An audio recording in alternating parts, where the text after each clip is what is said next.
Hello,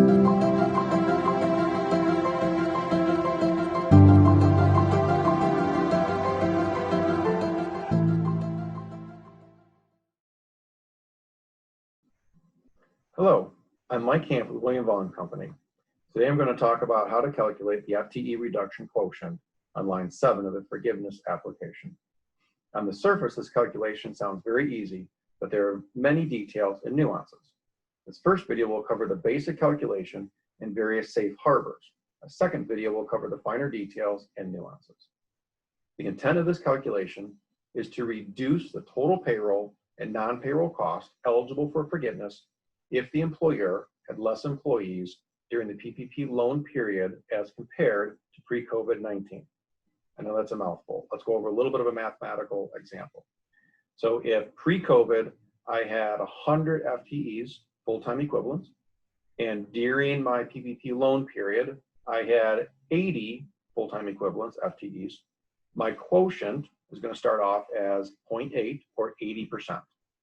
I take that 80% times the total payroll and non-payroll cost, and 80% times the total cost equals the maximum that I can be forgiven.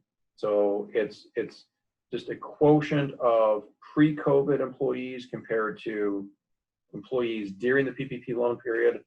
And if your employee headcount, your FTEs, is lower during the loan period, then there's a chance you're not going to get your entire loan forgiven. However, there's a lot of exceptions to this rule, and for various circumstances, the SBA and Treasury really is trying to exclude certain reductions for certain circumstances.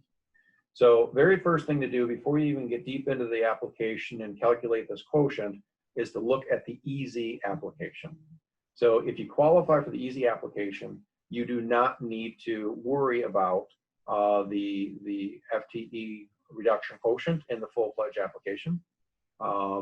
Thing to note, the easy application, it's based on certain attributes. It is not based on the size of the loan, and it is not based upon the number of employees or FTEs that you do have. We have in WVC Shorts that was published on July 13th that walks through the requirements for the easy application.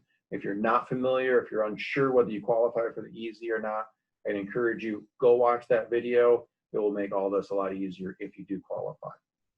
I'll go over some nuances in this calculation in the second video, but overall, that really is what the calculation is. Now, even if we don't qualify for the easy application, there are still some opportunities for us to meet what's called some safe harbors and have our reduction in the quotient not affect us. I should also note, for those of you curious, for purposes of this test, a full-time equivalent is 40 hours per week. Okay, so safe harbor 1. What it states is company was unable to operate during the covered period at the same level of business activity as before February 15th, 2020 due to compliance with the requirements established or guidance issued between March 1st, 2020 and December 31st, 2020, and that lists off 3 of the federal agencies: Secretary of Human and Health Services, Director of Centers for Disease Control and Prevention, and Occupational Safety and Health Administration.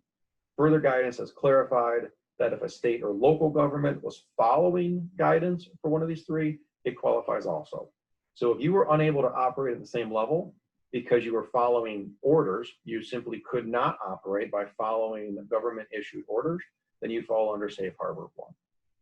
Safe Harbor 2 is a little bit more complicated. It's a calculation.